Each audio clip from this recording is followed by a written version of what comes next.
ક્યારે રાતના અંધારામાં આકાશમાં અચાનક થતો ઝબકારો જોયો છે?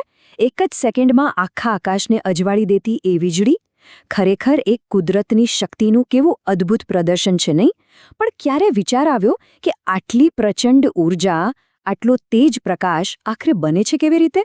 ચાલો, આજે આપણે એ જ રહસ્યને ઉકેલીએ. સમજીએ કે વાદળમાં છુપાયેલો એક નાનકડો તણખો કઈ રીતે આખા આકાશને ગજવી દેતા તોફાનમાં ફેરવાય છે. આટલી મોટી કુદરતી ઘટનાને સમજવા માટે આપણે શરૂઆત કરવી પડશે આપણા રોજના એક સાવ સામાન્ય અનુભવથી. યાદ કરો, શિયાળામાં જ્યારે ગરમ સ્વેટર ઉતારીએ ત્યારે પેલો તડતડ અવાજ આવે છે, અથવા ક્યારેક દરવાજાના હેન્ડલને અડકતા જ નાનકડો કરંટ લાગે છે. વિશ્વાસ નહીં આવે, પણ આ નાની નાની ઘટનાઓ અને પેલી આકાશની ભયંકર વીજળી બંને પાછળનું વિજ્ઞાન એક જ છે. હા, આ બધા પાછળનું કારણ છે સ્થિર વીજભાર, જેને આપણે અંગ્રેજીમાં સ્ટેટિક ઇલેક્ટ્રિસિટી કહીએ છીએ.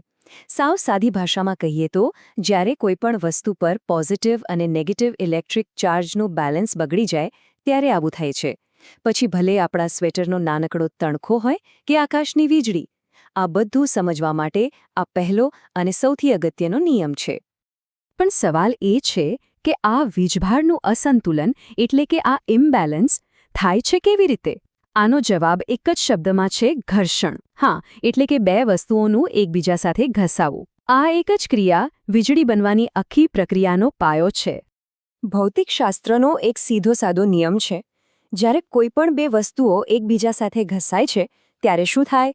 ત્યારે એક વસ્તુમાંથી ઇલેક્ટ્રોન, જે નેગેટિવ ચાર્જ ધરાવે છે, તે નીકળીને બીજી વસ્તુમાં જતા રહે છે. આનાથી પહેલી વસ્તુ પર પોઝિટિવ ચાર્જ આવી જાય છે અને બીજી પર નેગેટિવ. બસ આટલી જ સરળ વાત છે. યાદ રાખજો, આ ઘર્ષણ જ ચાર્જ પેદા કરનારું અસલી એન્જિન છે.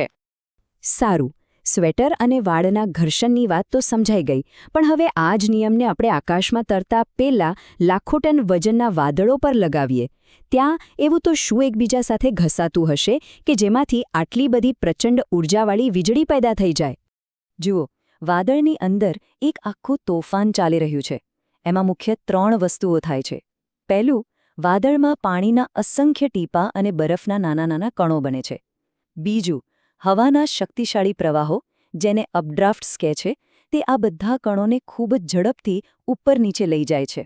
અને ત્રીજું, આ ધમાચકડીમાં તેઓ એકબીજા સાથે જોરથી અથડાય છે, ઘસાય છે, અને બસ આ જ ઘર્ષણથી ઇલેક્ટ્રોન એક કણમાંથી બીજામાં કૂદકા મારે છે. અને અહીંથી જ પોઝિટિવ અને નેગેટિવ ચાર્જ છૂટા પડવાની શરૂઆત થાય છે. તો આ લાખો કરોડો કણો વચ્ચે જે સતત ઘર્ષણ ચાલી રહ્યું છે, એનું પરિણામ શું આવે છે? પરિણામ એ આવે છે કે વાદળની અંદર વીજભાર એક ચોક્કસ રીતે વહેંચાઈ જાય છે, એકદમ વ્યવસ્થિત રીતે ગોઠવાઈ જાય છે. કેવી રીતે? ચાલો જોઈએ. આ ઘર્ષણને કારણે જે હલકા પોઝિટિવ ચાર્જવાળા બરફના કણો છે, તે હવાના પ્રવાહ સાથે વાદળના ઉપરના ભાગમાં જતા રહે છે. અને જે ભારે નેગેટિવ ચાર્જવાળા પાણીના ટીપાં અને કરા છે, તે ગુરુત્વાકર્ષણને કારણે નીચેના ભાગમાં ભેગા થાય છે. તો હવે ચિત્ર કેવું બન્યું? વાદળની ટોચ પર પોઝિટિવ અને તળિયે નેગેટિવ. જાણે આકાશમાં કોઈએ એક કુદરતી ગિગાન્ટિક બેટરી ગોઠવી દીધી હોય. તો હવે આપણી પાસે આકાશમાં એક વિશાળ, પૂરેપૂરી ચાર્જ થયેલી બેટરી છે. પણ કુદરતનો એક નિયમ છે: તેને અસંતુલન પસંદ નથી. તે હંમેશા સંતુલન, એટલે કે બેલેન્સ શોધે છે.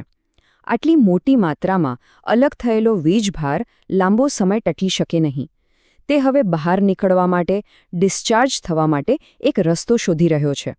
જ્યારે વાદળના નીચેના ભાગમાં નેગેટિવ ચાર્જ એટલો બધો શક્તિશાળી બની જાય છે કે તે હવાના અવરોધને પણ તોડી શકે, ત્યારે તે જમીન પર રહેલા પોઝિટિવ ચાર્જ તરફ આકર્ષાય છે. અને જે ક્ષણે આ નેગેટિવ અને પોઝિટિવ ચાર્જનું મિલન થાય છે, બૂમ! એક પ્રચંડ ઊર્જાનો સ્પાર્ક, એક તણખો પેદા થાય છે. એ જ છે વીજળી. ચાલો, તો આ આખી અદ્ભુત પ્રક્રિયાને આપણે એકદમ ફટાફટ ફરીથી સમજી લઈએ. આખી વાતના મુખ્ય મુદ્દા કયા હતા? તો આખી વાર્તાનો સાર આટલો જ છે. બધું શરૂ થાય છે ઘર્ષણથી, જે સ્થિર વીજભાર બનાવે છે. વાદળોની અંદર પાણી અને બરફના કણો એકબીજા સાથે સતત અથડાય છે. આનાથી ચાર્જ અલગ પડે છે. વાદળની ટોચ પર પોઝિટિવ અને તળિયે નેગેટિવ. અને છેલ્લે આ જબરદસ્ત ઇલેક્ટ્રિકલ ઇમ્બેલેન્સને ખતમ કરવા માટે કુદરત જે વિશાળ સ્પાર્ક મોકલે છે, એ જ છે વીજળી.